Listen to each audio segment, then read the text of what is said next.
لیکن جو نہج البلاغہ ہے وہ تو اس طرح سے کوئی لکھی ہوئی چیز تو نہیں آئی تھی وہاں. نہج البلاغہ حدیث کی کتاب بھی نہیں ہے. مطلب حضرت علی کی میں کہہ رہا ہوں ان کے اقوال خطبات. نہج البلاغہ بنیادی طور پہ بہت عمدہ کتاب ہے لیکن وہ بلاغت کے پوائنٹ آف ویو سے لکھی گئی ہے. اچھا اس کو ہم حدیث اس کا حدیث میں فقہ میں کہیں آپ کو استناد نہیں ملے گا اس سے.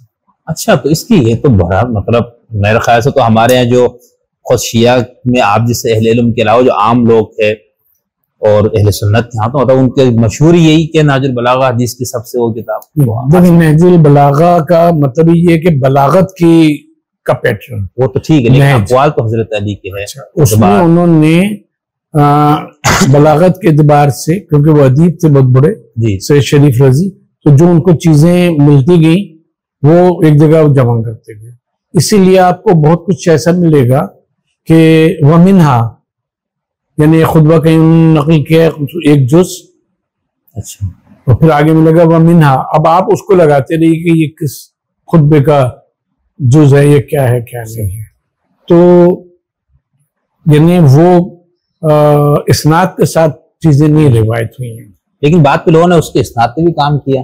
اس کے اسناد پہ کام کیا. وہ اسناد پہ کام یہ کیا وہ اسناد نہیں ہے بنیادی طور پہ مصادر ہیں جن پہ کام کیا. اچھا اچھا جیسے عرشی رامپوری کی کتاب ہے استناد نہج البلاغہ.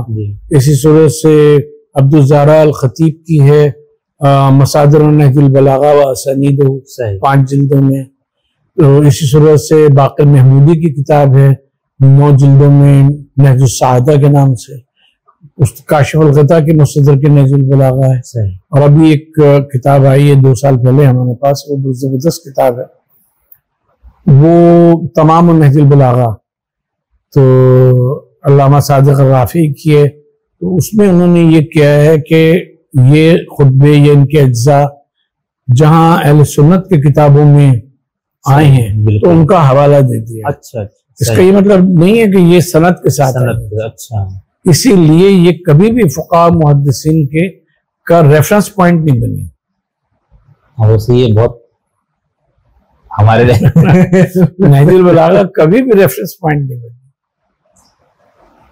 لیکن مطلب ہم یہ کہہ سکتے ہیں کہ کوئی فقہی حکم یا کوئی کلامی اعتقادی تو اس کو محض نہج البلاغہ کو بنیاد بنایا جائے اس سے استناد نہیں ہوتا. اچھا صحیح. یعنی ہم جیسے اصول کافی استفسار یا باقی جو کتابیں ان سے وہ لیں گے تو ہم اس نہج البلاغہ کو سپورٹ ایویڈنس کے طور پر ہاں یہ کہہ سکتے ہیں جیسے اسی طرح کی ایک دلیل حضرت علی نے وہاں بھی دی. اچھا جیسا یہ زمینی طور پر یہ نہج البلاغہ کے بھی ذوف اور صحت وغیرہ پہ کوئی اچھا کام ہوا ہے عربی فارسی وغیرہ میں؟ ابھی جیسے ہم نے تمام نہج البلاغہ کا بتایا نا یہ بہت اچھا کام. اس میں یعنی بہت سے اقوال کو یہ بتایا گیا کہ حضرت علی کے نہیں ہے یعنی کیونکہ اس میں بہت سے ایسے اقوال ہیں نا جو قابل یعنی سمجھ میں نہیں سمجھ میں یا جدید ذہن کے لیے تو بالکل ہی اس طرح کی چیزیں ہیں. تو اس کا پھر عورتوں سے متعلق بہت وہ ہم نے آگے کچھ خاص ایک جدید مسائل اس کے حوالے سے بھی کچھ سوالات ہیں تو اس میں بھی یہ چیزیں آنی لیکن میں یہاں پر یہ تو پھر یعنی کہ ایسا ہونا چاہیے نا کہ اس میں یعنی وہی حضرت علی کا قول ان کی طرف منسوب ہے. تو اس طرح کوئی کام ہوا کہ اس کو ضعف ثابت کیا گیا یا یہ کہا گیا کہ حضرت علی کی طرف منسوب یہ ہے کیونکہ وہ گویا کہ فقہی مسائل کا مصدر نہیں بنتی تو اس لیے اس کے اوپر یہ کام نہیں. تو پھر سب میرے جیسے لوگ یا عام جو اہل علم بھی وہ تو بھائی حضرت علی نے فرما دیا نہج البلاغہ میں تو وہ تو دین بن جائے گا نا. تو اس کا پھر کیا ہو علماء نے یہ نہیں کیا. اچھا پرسپشن ہے لوگوں کا غلط پرسپشن ہے.